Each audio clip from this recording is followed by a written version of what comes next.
So that's how I have developed a budget in my life, but I know that you really taught me how to develop a budget. So if you could explain to everyone, what do they need to develop a budget and what are those steps? You really have everything you need to create a budget. You need to get a handle on that information. To develop an accurate budget, you gather your banking statements and your credit card statements for the last 6 months. With these tools, you can document the use of your money. So, the 8 steps to developing a budget, the first would be make a money list, a money in list, so that you know what's coming in every month. If you're salaried, you know what your total annual pay is and what you make after deductions. If you're an hourly wage employee, then look at the last 3 to 6 months of earnings, which means you need to save your pay stubs, and see what you pulled in each month. Calculate the average earnings each month. Make sure you include things like child support, alimony, any side hustles that you may have. Consider investment interest income, Social Security income, and disability payments. Add all of it up. That's your starting point for your budget because now you know what your total monthly income is. After you know your total monthly income, the second step is to make a money out list. Any good budget includes an itemization of what you spend on. So log expenses each day. Do you buy a daily coffee, breakfast, or lunch? Observe and document what you're doing. Start out with fixed expenses and then consider flexible expenses. This list may include things like rent, mortgage, utilities, phone, insurance, entertainment like dinners out, food, hair products, toiletries, credit cards by name, gym memberships, and yes, student loans. Each expense needs a heading and a line. If you don't list your guilty pleasures, then you're cheating on yourself. If you're not sure where your money goes, travel with a notebook for a week or log it in your phone and track every dime you spend on a day and in a week. The third step is to calculate each expense line item in the money out list. Every dollar should have an intentional job. It either goes to spending, saving, or investing. So creating your money list will help you to employ your money. How much do you spend on each expense each month? Fill in the dollar values for 1 month. For example, if you spend $40 a week going out to eat with friends, that's $160 a month and $1,920 a year. It all adds up. So after you figure out the specifics, it's okay to lump them back together under categories on the budget form. So for example, you can lump weekly hair, nails, hair products, toiletries under the heading grooming once you know the expenses. And now you know what your total monthly spending is. The fourth step would begin to calculate your beginning monthly savings. Now don't get discouraged because in the beginning, this may be zero, but that's okay. We're going to get there.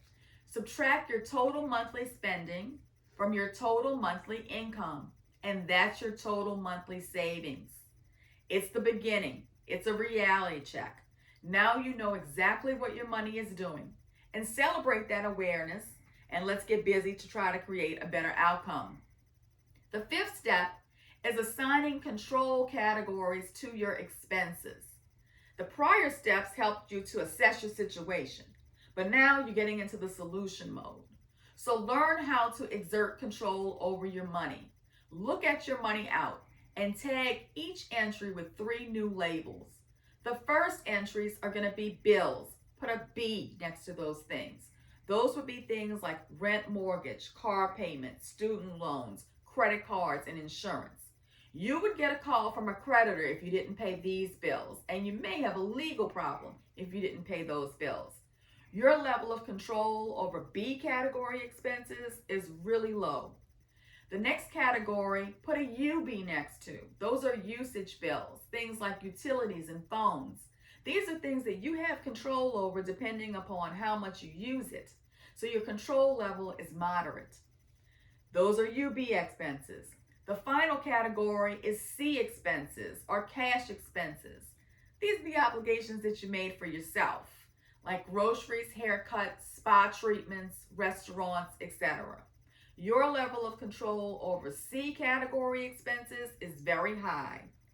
Now, if most of your expenses end up being categorized as B or UB expenses, then you may not have enough money coming in, and Lauren's going to teach you how to learn to earn. But most of your money obligations you may find are in category C, and they're expenses that mean that you may have a spending problem. Your money is going to self-created expenditures, and nobody will get sued if the Amazon man doesn't deliver 3 more packages or you don't get a manicure every 2 weeks. The 6th rule for budgeting is reduce your expenses as needed and look for ways to increase your income. So I would first look at the C category expenses, where you can reduce your expenses. Look at cutting some of the C's out. You may have to cut all of the C's out. Look at the expenses one by one. Identify where you can make cuts. For example, skip online shopping for at least a month. Cancel unused subscriptions like gym, cable, subscription boxes. Bring your lunch to work. Do your own nails. Just rein it in. And the 7th thing to do is separate your funds. Sometimes you need to separate your funds in different accounts to be able to develop that discipline to not touch them. So having 2 checking accounts and at least 2 saving accounts is very helpful. It helps even if you don't have a lot of money, you can spread it out among those accounts. So set up accounts with 3 types of banking institutions because they will each offer you something that's distinct. So the first checking account is going to be a deposit account, a spending account.